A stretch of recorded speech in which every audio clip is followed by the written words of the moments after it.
I'm going to read The Adventures of Yat and Dat. The book's called What's Cookin'?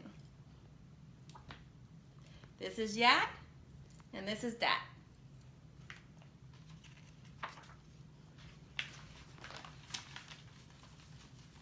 Yat and Dat are in their tree above the Faubourg Marigny. And they're in a sassy mood, tired of scraps and seeds for food.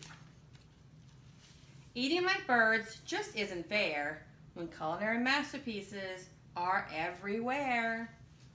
Yes, indeed, Dat. Yeah, you right. Let's make our own masterpiece tonight.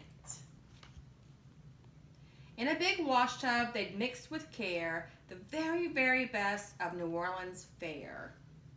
Let's go. Dat's hunger made him queasy.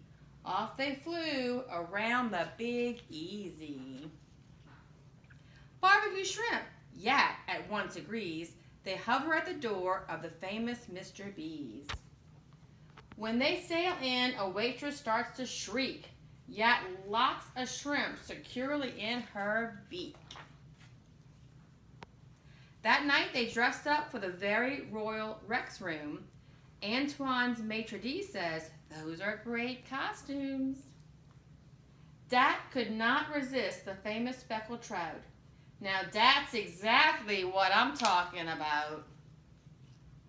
The next day they make their way around the old French Quarter and stop at Jackson Square to get a drink of water.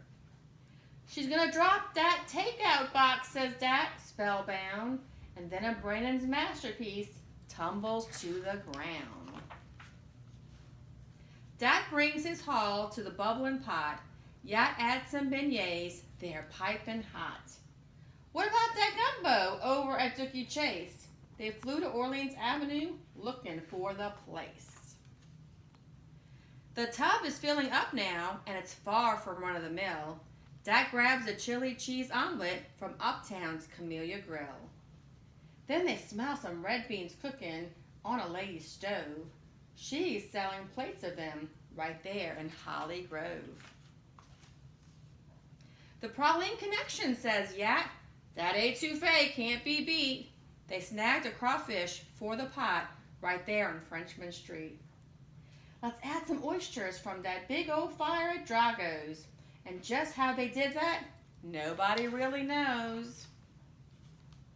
"I think we got enough," Yat said firmly, "but it wouldn't be New Orleans without some good French bread."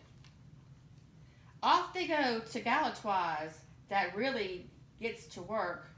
The bona fide, birdified New Orleans Yat gives him a great big chirp. Back in the Marigny, it's time to stir the pot.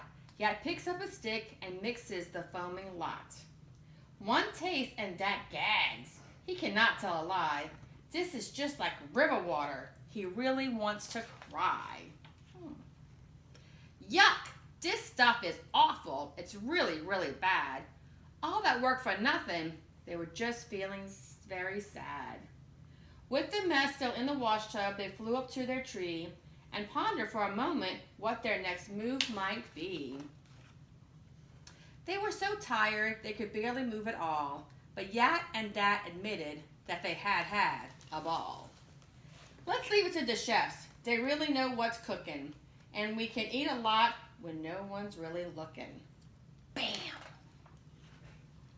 And so from that day on, Yat and Dat agreed to dine on famous New Orleans leftovers, and that would be just fine.